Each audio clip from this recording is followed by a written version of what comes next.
This is the X-Zone Broadcast Network, broadcasting worldwide on broadcast affiliates and satellite program providers, including CNN Broadcast Network, Sirius Satellite Network, Star Media, Good News Radio Network, Angel Broadcast Network, Wiki Broadcast Network, and WPBN TV. For more information on the X-Zone Broadcast Network, visit us at www.xzbn.net.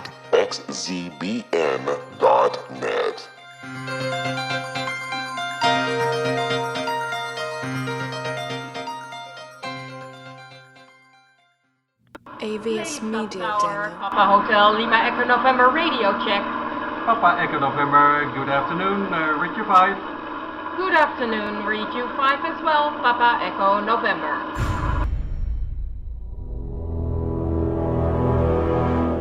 The X-Zone radio and TV show is largely an opinion talk show. All opinions, comments, or statements of fact expressed by Rob McConnell's guests are strictly their own and are not to be construed as those of the X-Zone radio and TV show or in any manner endorsed by Rob McConnell, REL-MAR McConnell Media Company, Talkstar Radio Network, its affiliated stations, or employees.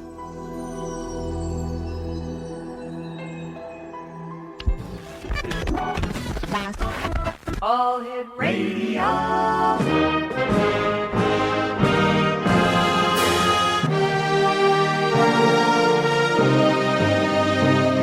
Welcome to the X-Zone, a place where fact is fiction and fiction is reality. Now, here's your host, Rob McConnell.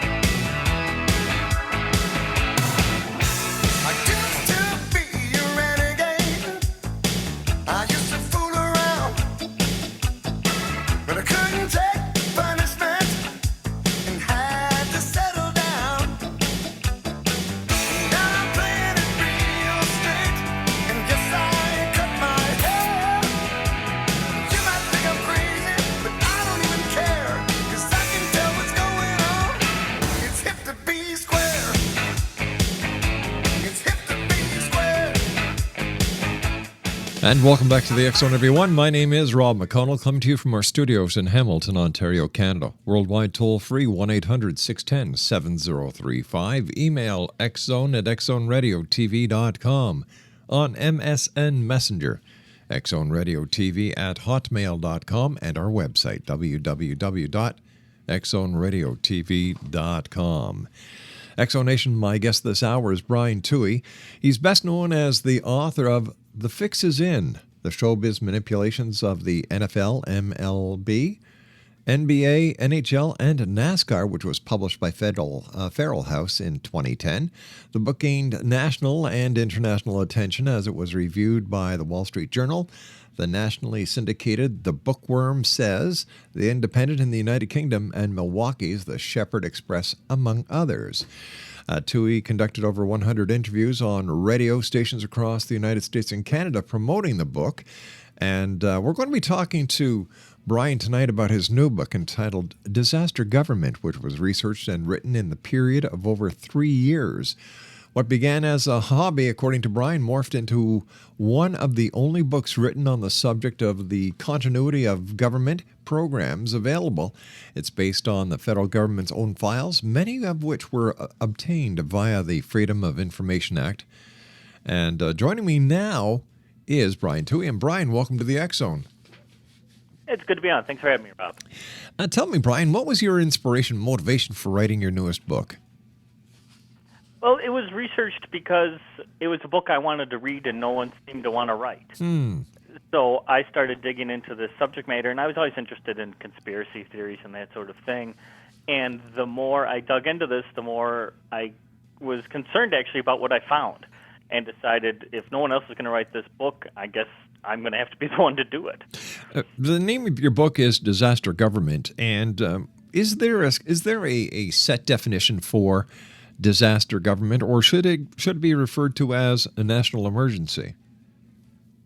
Well, I named it disaster government because it concerns itself with all matters of disaster, be it war, be it a terrorist attack, be it a natural disaster. But Right. national emergency is one of the main things it covers, and national emergency is an ill-defined term. It actually has no clear definition, and I think many people in America would be surprised over what really is a national emergency, because it's not what you think it is. It's not a hurricane. It's not an earthquake. It is conditions in Zimbabwe. It's the conditions in Belarus. It's the conditions in North Korea. It's a lot of things Hold that on here. actually Hold don't on here. affect us How can that be a specifically. national emergency if it's not within the United States? That's the very strange part of it all. What I think it goes back to is Ronald Reagan's administration defined it best when they called it a national security emergency. And basically that meant anything that threatened national security. But that term has really been dropped since his time. And now it's just a national emergency. And it's really whatever the president decides is a national emergency becomes a national emergency. You and I have so much to talk about this hour. Brian, please stand by. Exonation Brian Touhy is our special guest. We're talking to Brian about his new book, Disaster Government. His website is, you ready? disastergovernment.com. Brian and I will be back on the other side of this 2-minute commercial break as the X-Zone continues. Where? Right here from our studios in Hamilton, Ontario, Canada on the Talkstar Radio Network, X-Zone Broadcast Network, UK High Definition Radio, Euro High Definition Radio, Star Cable, and Turquoise Radio, and independent broadcasters right across Canada, the United States, Central America, South America, the Caribbean, the Pacific Rim, Asia, India, Africa, and Europe. You can always listen to the X-Zone radio show, 724-365 on high definition stereo at www.xzoneradiotv.com/listen.htm. Brian Touhy's my guest. This is the X-Zone. Brian and I return on the other side of this break. Don't go away.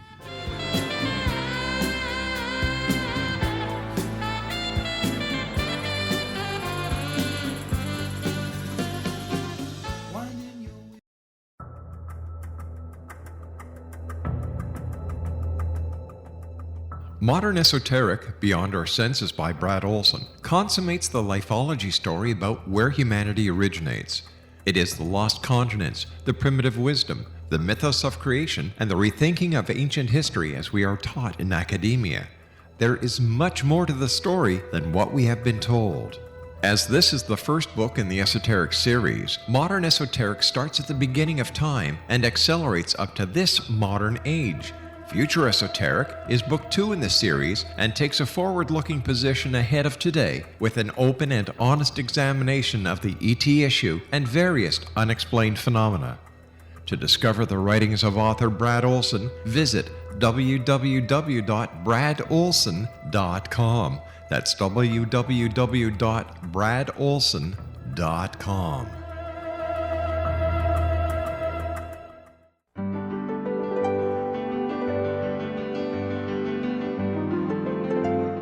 Named one of the world's greatest psychics, Elizabeth Joyce is now giving readings worldwide via Skype. Elizabeth Joyce is recognized for her clairvoyant ability to help find missing persons, her analysis of dreams, past life regression work, mediumship, and her accurate predictions. Elizabeth has been a frequent guest on the X-Zone radio show with yours truly, Rob McConnell, now for several years. For an appointment with Elizabeth Joyce, call 201-934-8986 or Skype at elizabeth.joyce. And for more information, you can always visit Elizabeth Joyce online at www.new-visions.com.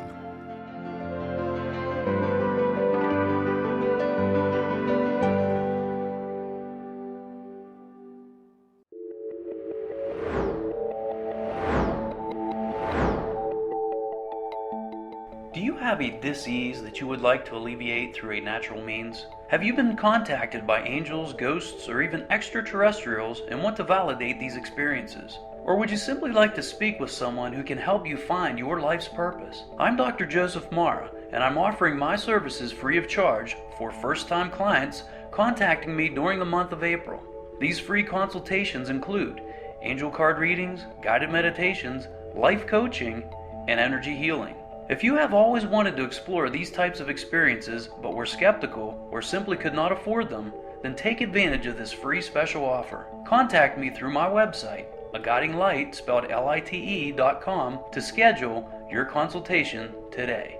Until then, I offer you love, light, and laughter.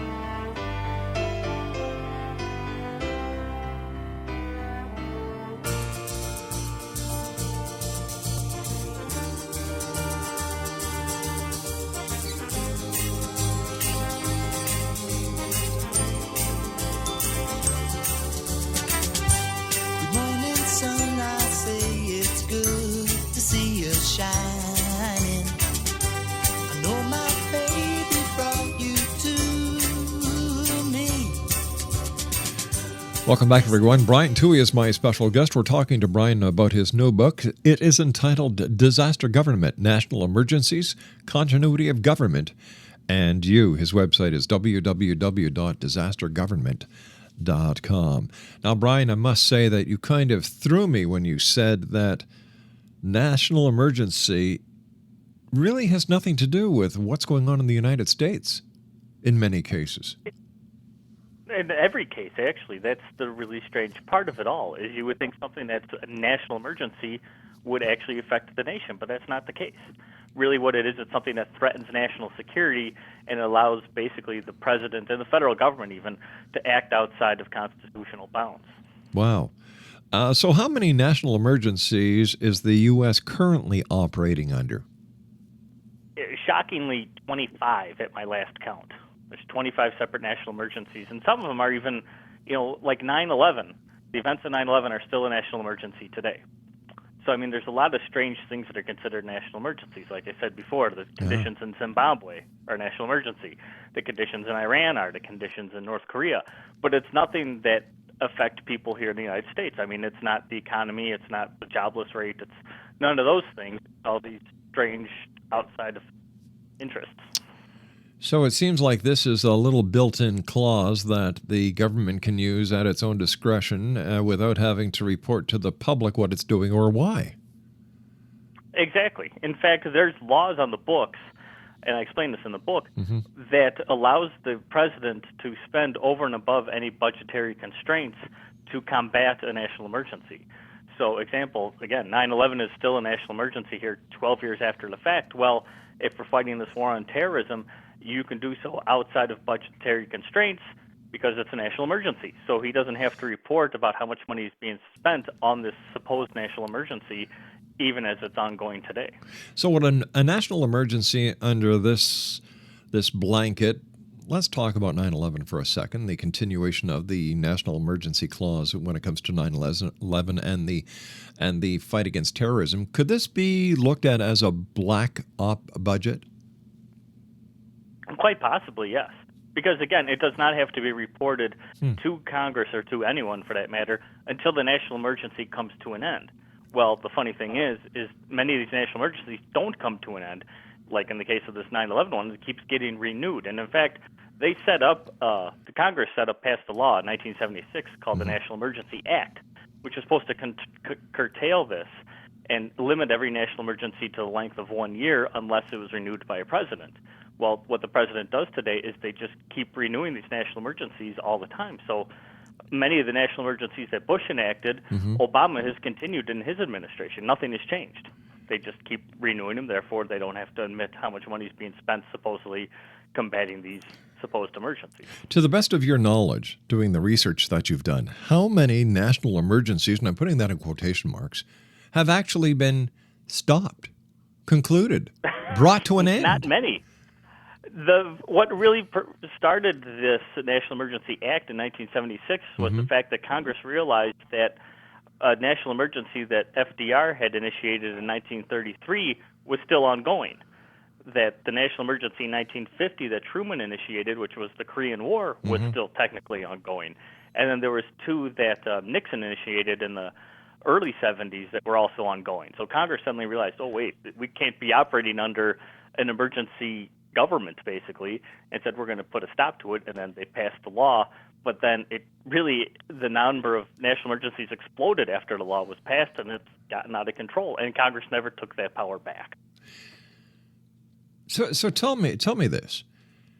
Why hasn't this been brought up during any presidential campaign by any member of the media to question this and, to kind of bring into play the justification of spending all this money outside of the United States when there are so many people within the United States who could actually use this funding?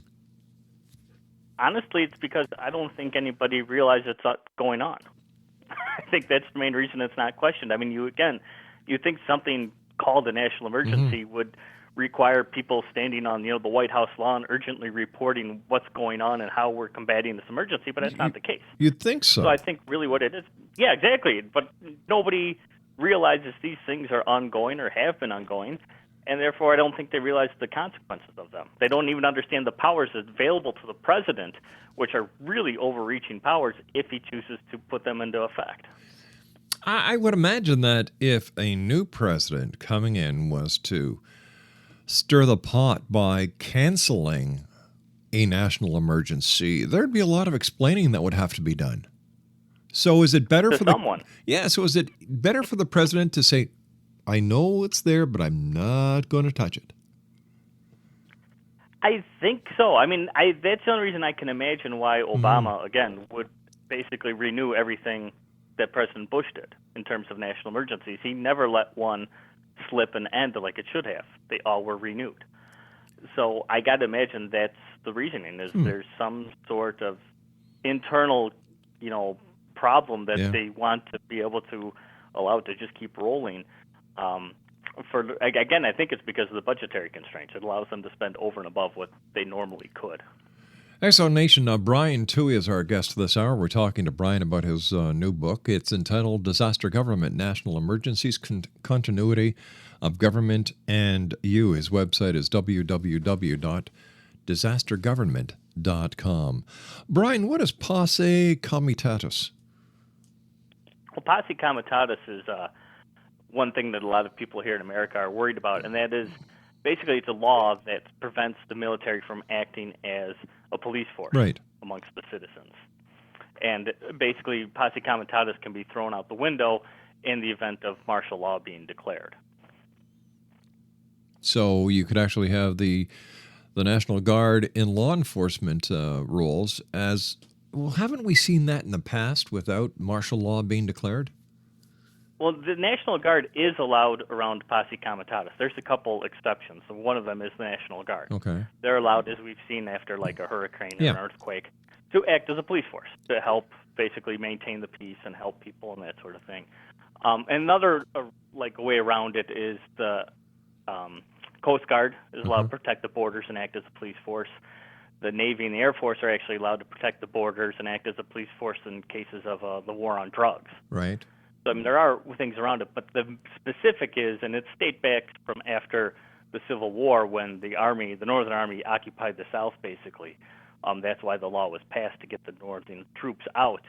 And that's what it is today, is it's trying to keep the Army from becoming a police force. But at the same time, as we saw in Boston recently, the Army can train, the Army can equip, and the Army can make the police force look like the Army is today. And that gets a lot of people, I think, on edge. How easy is it for the federal government to step around the posse comitatus and institute martial law? It's actually quite easy. In fact, all they have to do is and I explain this in the book how easy it is the president can enact basically what's called the Insurrection Act, which means in case of a rebellion against the government, or really if people are just being lawless, right, the president can issue an announcement basically and say, hey, if you guys don't stop this, I'm going to send the troops in. And if the people don't stop it within his self-imposed time frame, then he can legally send in the troops. And we saw that happen again here in the United States, like with the Rodney King riots. The police force was overwhelmed. They sent to the National Guard. They were overwhelmed. First President Bush, issued an order saying cease and desist. When that didn't happen, he sent in the military, and within 3 days, everything was back to normal. We mentioned briefly, and it's in the title of your book, Continuity of Government. What is that? Basically, it's the government's plans to save itself in case of a nuclear war is really kind of why they were begun. If the government is going to protect us, their reasoning is they have to save themselves first. And then once they're safely ensconced in some underground bunker or something to that effect, then they will turn around and help us and save the rest of us from whatever disaster has befallen the nation. Somehow that doesn't make sense. No, it's not very comforting either, I don't think, because what we've essentially done, I think, as voters here is we've made our president the almost designated survivor for all of us. He's the one that if the worst case scenario comes to pass, the government's going to do all they can to save the president, his administration, maybe Congress, maybe the Supreme Court, but not likely. And that's what's going to survive here in the United States. Are you expecting to get any flack from the government for your book, A Disaster Government? I don't think so, because everything that's in there is really straight out of their own files, and it's straight out of their own laws. I mean, I quote everything fairly extensively, so I'm not cherry picking. I'm not, what some conspiracy theorists I think do is, they'll just pull out one little quote out of a big document and say, oh, this explains all of that. Well, I try to provide as much evidence as I can that says, look, I'm not making this stuff up. This is literally what the federal government's going to do in the worst case scenario. This is what the powers they have awarded themselves are, and much of it has been given over. The power has been given by Congress to the president to act over and above his constitutional limits. And it's kind of ironic because the idea of continuity government is something they call enduring constitutional government. But the fact is, when a disaster happens, they're basically going to throw the Constitution out and do whatever they think is necessary to basically save the United States. But that's not really saving the Constitution. I mean, it's a double-edged sword, and there's no way around it. Brian, stand by. You and I have to take our news break at the bottom of the hour. Exonation, Brian Touhy is our special guest. Interesting hour. www.disastergovernment.com, and the name of Brian's book is Disaster Government, a National Emergencies, Continuity of Government. And you and Brian and I will be back on the other side of this news break as we continue here in the X Zone from our studios in Hamilton, Ontario, Canada. The X-Chronicles newspaper is available online with the compliments of our advertisers at www.xchronicles-newspaper.com/newspaperstand.htm. Brian Touhy is my guest. We'll both be back on the other side of this commercial break. My name is Rob McConnell. Don't go away.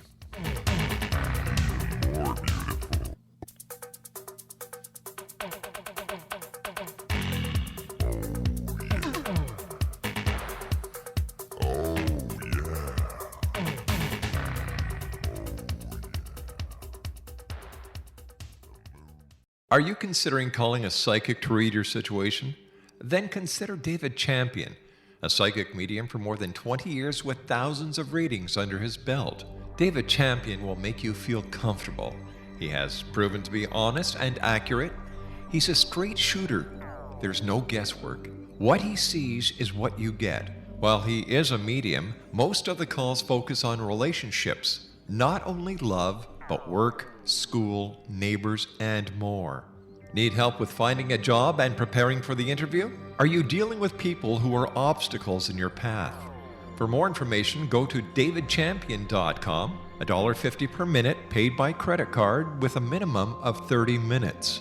For your reading with David Champion, call 1-877-702-8598. That's 1-877-702-8598.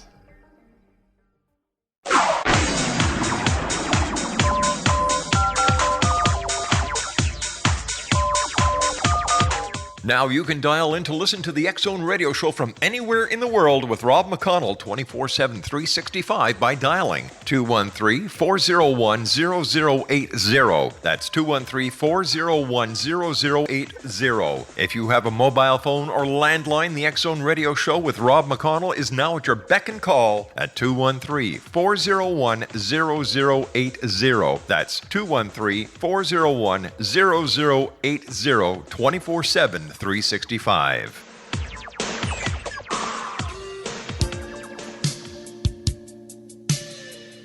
You're listening to the X Zone Radio Show, live and around the world on the Talkstar Radio Network, X Zone Broadcast Network, UK High Definition Radio, Euro High Definition Radio, and Star Cable. Our toll-free telephone number worldwide is 1-800-610-7035. Our email address, xzone@xzoneradiotv.com. On MSN Messenger, xzoneradiotv@hotmail.com, and our website, www.xzoneradiotv.com.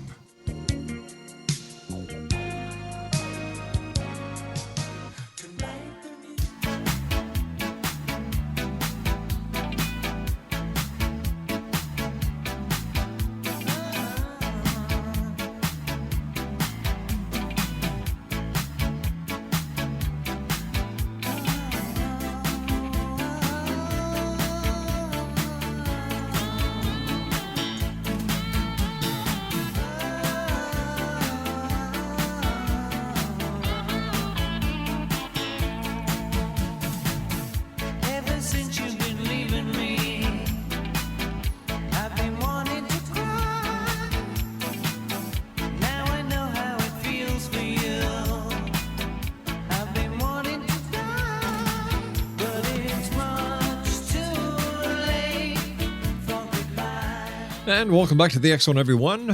Brian Touhy is my guest this hour. We're talking to Brian about his new book, Disaster Government, National Emergencies, Continuity of Government, and You. His website is www.disastergovernment.com.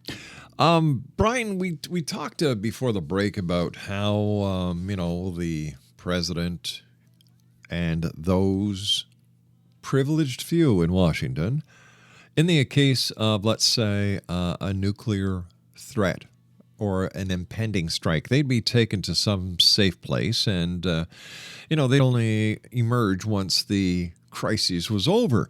Now, would they be going to some of the underground bases that we've heard of that the federal government has? And if so, Brian, what's inside these very secretive underground bases? Well, technically, yes, they would be going to places that we know about. There's one called Raven Rock, there's one called Mount Weather, and there's a few others scattered about in and around the Washington, D.C. area. And these, from reports, are basically underground cities. Wow. I mean, complete with buildings. One supposedly has an underground railway system within it, underground lake. And, I mean, there are very large facilities that can hold a few thousand people and feed them and keep them going for 6 months to a year without any outside influence whatsoever. The problem is with, like, Mount Weather and Raven Rock is we know about them. So if I know about them and can write about them and you know about them and other people know about them, then they're not very useful, which means in some place, there's probably even bigger, more elaborate underground bases that nobody knows about because that's the point of them. No one's supposed to know about them. Let me ask you this. Where does FEMA fit into this entire scenario? FEMA, for a very long time, was in charge of continuity government operations, and they still kind of are, but it's been handed over to the Department of Homeland Security, which swallowed them, which is why I think FEMA is so mixed up. When people get angry about FEMA because they don't respond well in a natural disaster like a hurricane or a flood or something of that nature, it's because FEMA itself is confused. The money and the funding for FEMA is they never know if they should put it toward terrorism or if they should put it toward a natural disaster. And it seems like every time they put the money toward terrorism, then you have something like Hurricane Katrina happens. And then FEMA flip-flops and puts everything into national disaster, and then something like 9/11 happens. And they just don't know what to do. And they're very ill-equipped, and they're very ill-prepared, really, because of this crazy mindset. It seems, Brian, that there's a total lack of communication within the government. For example, the two suspects in the Boston Marathon bombing. You've got the Russian Secret Service contacting the FBI, tipping them off.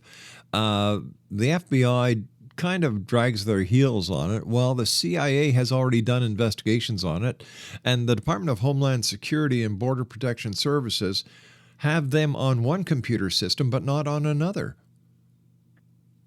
Well, it's too much of a bureaucracy.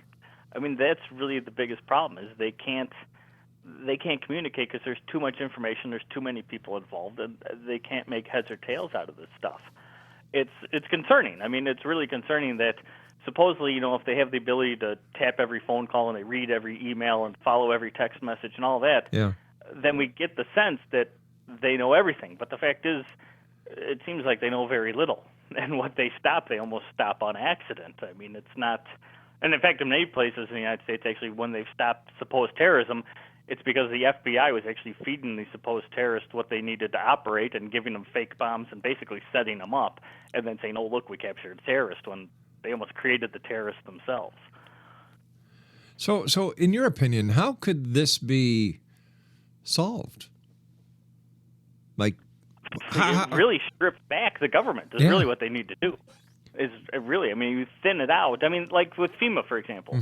There's 6,000 employees for FEMA, and supposedly they're going to help in a natural disaster. Well, we saw Superstorm Sandy hit New York, where literally tens of millions of people were affected. Yeah. But guess what? If you sent all 6,000 of them to New York, there wouldn't be enough to help. 6,000 people can't help 10 million. Yeah. And the federal government wants to be, the father for us all. They want to be the first responders in the case of a natural disaster. Well, they're not going to be the first responders. The local people, fire, police, rescue, those are going to be the first responders. So stop funding these federal agencies that really are useless, that really don't help, and put that money instead into local communities and into local entities that can help. And then you'd start solving problems. You would have thought, you would have thought that after Katrina, they would have got their act together. However, we saw with Hurricane Sandy, wrong. Like they don't learn. No, and because they're not equipped to do this. Again, you can't have 6,000 help 10 million, and you can't have enough water, food, and shelter on hand for 10 million people. You just can't. And that's the way it is. And I mean, I write about it in the book too. I talk about, pandemic flu, because there's been several documents that they made available relating to pandemic flus and how they're going to respond to them. And you read through these things, and you should get the little sense of fear, because, what they think is going to stop the flu probably isn't going to stop the flu, and it's going to take months, if not longer, to create a vaccine. And in the meantime, if it's a really highly contagious flu, like they've been talking about ones that are emerging in China recently, we're all in a little bit of trouble. And then that's when people start panicking, and then that's when they start throwing in quarantines, and that's when you start seeing martial law declared, and that's when you see, chaos break out, unfortunately. Well, wouldn't this be a good scenario to implement national emergency now, so that they can work with the Chinese in order to stop the pandemic that is being anticipated in the United States and the rest of North America? Like, to me, that would make sense.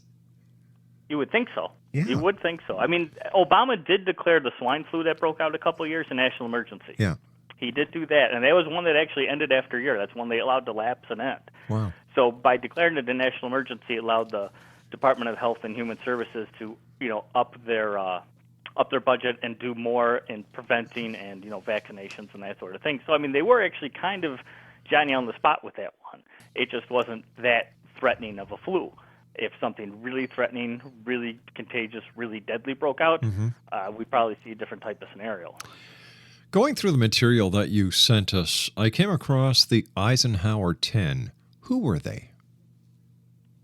It's a really interesting story that President Eisenhower, I supposedly nobody really but Eisenhower knew this. He sent out 10 letters to 10 heads of business, basically, and informed them in the event of a nuclear war or some sort of disaster that eliminated the federal government, these 10 people were now going to be in charge of the country.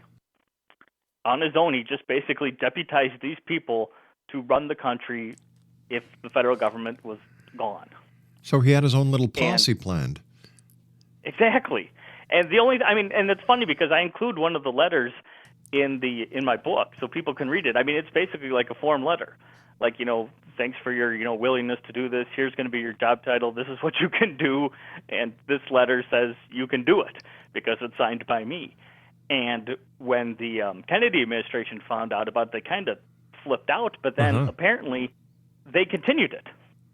And the question is it continued to this day? Because if Eisenhower did it and Kennedy continued it, who's to say it's not being continued on now? And who knows who might be tapped to run the government if it got wiped out? So what do they do? Just pick 10 people out of the phone book?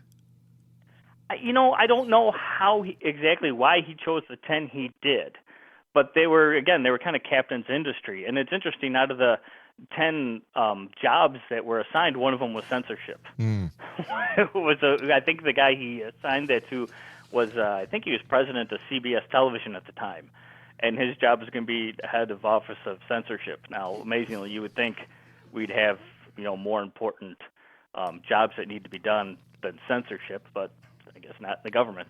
Well, somebody's got to censor what the rest of the world is getting, I guess. Apparently. Yeah. I don't know. I don't know why that was chosen, but that was one of the jobs. Brian, what do you think people should know about the federal government's plan to save its citizens in the event of an emergency? They're not going to save you. That's the scary part.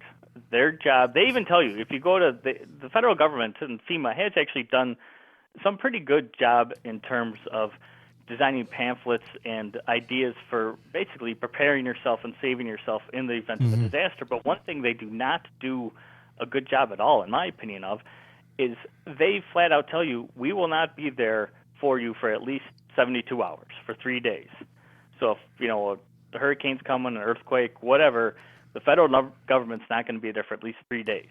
And you need to be prepared to fend for yourself for those 3 days at least. And as we've seen, 3 days may actually easily be a week or more before they really do show up. So because the government, of their convoluted bureaucratic plans. So the government is saying, hey guys, if you need us, we'll be there after we're sure that there's no more danger. But until then, you guys have got to buckle up and take one for the Gipper. Exactly. That's exactly what they're telling you. But the thing, like I said, the thing is, they don't make that very well known. I mean, all of this money that they spend, into FEMA, into preventing terrorism, into the Department of Homeland Security, one of the things I bring up in my book is the fact that, 3,000 people unfortunately lost their lives on 9/11. Yeah. Well, in the United States, 3,000 people die every year from home fires. Okay, now if you took some of that money that goes to prevent terrorism and gave everybody in the United States a fire extinguisher and a couple of smoke detectors, I think we'd save a lot more lives. But that's not where the money goes, because that's not very sexy, but that's the way it is. And I think the federal government could do a lot better if they want to stick their nose into the business of being the first responders, of actually being the first responders and using that money wisely. But isn't it also the responsibility of all citizens in the United States to actually keep a watch on what the government is doing? After all, they have the power through the voting system to make changes. And I think that what has happened over the year, Brian, is that people have forgotten that it's not I the person, but we the people, and that they can make a difference. But they've got to unite, and I think this is one of the biggest problems today. There are too many factions, too many parties, too many directions. Oh, I would agree with you 100% on that. I mean, if people really have a problem with the government, they're the ones who can change it. I mean, I've heard there's been a lot of talk recently about, potential new revolution and, people rising up and all that. And, the federal government, just to inform those people who think that's the solution, again, with this Insurrection Act that's available to the president, they will unleash the army upon any sort of revolutionary force. And, you may have a hunting rifle and a handgun, that's great, but that's not going to help you when the tanks are rolling down the street. Okay? So the best way to change is to stop voting for Republicans, Democrats, because they're the ones who've created this problem. If you start going outside of that, start voting third-party independent candidates, maybe you actually will see some sort of change that will benefit us all. Or at least if you're going to vote Republican and Democrat, at least do it wisely. Don't just do it blindly and select a Democrat because he is a Democrat and I've always voted Democrat. I mean, it's stuff like that I think, like you say, is really fractioned this country apart. During the Quebec crisis in the 60s in Montreal with the FLQ, which is a terrorist group, I'm from Montreal, and I remember very well the War Measures Act being implemented by then Prime Minister Pierre Trudeau. And it was necessary in order to protect government buildings, to protect the power plants, to protect the citizens.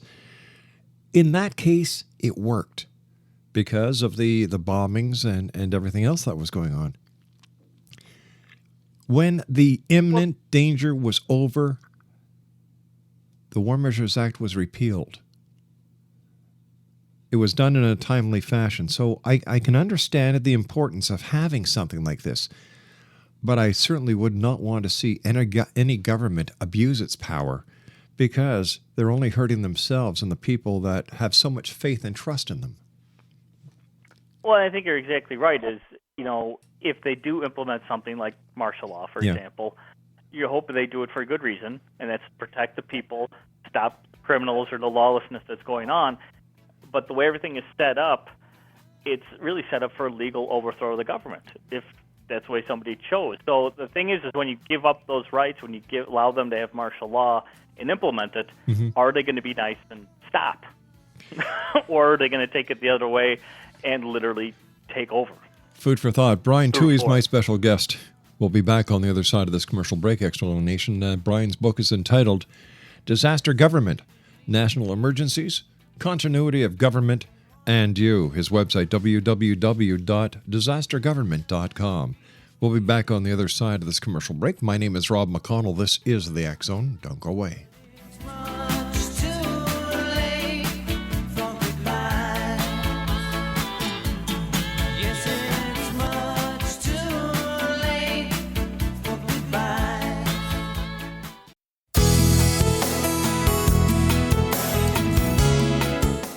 With each new extreme weather event or terrorist act, it becomes increasingly obvious that we live in uncertain and challenging times. We all buy car insurance. Why not collapse and catastrophe insurance? Matthew Stein, an MIT-trained engineer and green builder, has written 2 outstanding books to help people prepare, plan for, and deal with everything from minor situations lasting a few days to full-on collapse. Matt's first book, When Technology Fails, is a manual for self-reliance, sustainable living, and surviving the long emergency. This massive book covers the gamut from first aid and emergency preparedness to alternative healing, renewable energy, primitive living skills, and 18th century technologies that could be critical to your comfort and survival in a long-lasting crisis. Matt's second book, When Disaster Strikes, is a comprehensive emergency preparedness handbook and survival guide. When Disaster Strikes is an essential item for every family's go bag. Both books are available at all usual sources. There's a wealth of totally free information posted at whentechfails.com, and author-signed copies may be purchased at mattstein.com. That's www.whentechfails.com and www.mattstein.com.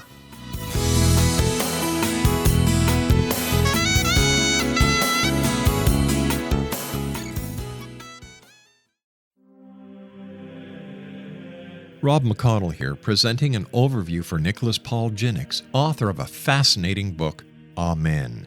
It presents facts revealed by Egyptologists, facts that enable us to understand why Amen is the beginning of creation of God. It provides recommendations for religious leaders of the major religions to unify their beliefs and teach the Word of God. Love one another. Amen informs people how mankind conceived God. It was the Egyptians that developed the concepts of a soul, a hereafter, and Son of God. And finally, after the worship of many gods, they conceived the belief in one universal God, the maker of all there is. For more information, visit www.futureofgodamen.com. That's www.futureofgodamen.com.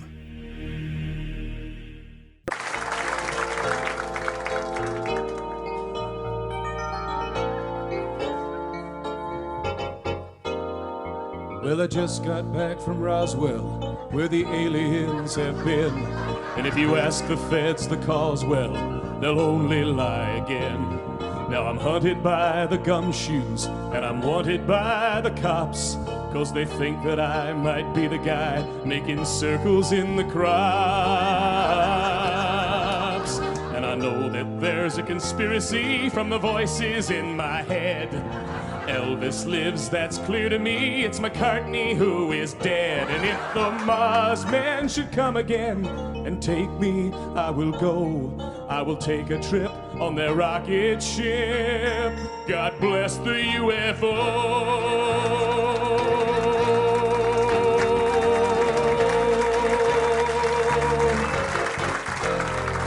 Give JFK this message. It's the Cuban Army's fault. And I know that Dave Koresh is alive inside a vault. We've seen reports in papers of a guy who knows about a car that runs on chewing gum, but the Arabs rubbed him out. And we loudly warn that America is badly unprepared. With the Cold War through, we need something new that can get you good and scared. Do you wonder just who is warning you of conspiracies today? We're the ones who fill the rumor mill. We are the CIA. All right, Brian Touhy is my guest of this hour. He is the author of Disaster Government, National Emergencies, Continuity of Government, and You. His website is www.disastergovernment.com. First of all, Brian, thanks a million for being with us. Super hour, a lot of information, and I hope people go to your website and find out more. But we're coming down to the end of the show in this segment in a couple of minutes here. I'd just like to ask you about your book entitled The Fix Is In, the showbiz manipulation of the NFL, MLB, NBA, NHL, and NASCAR. Tell me, is the fix really in the sporting industry?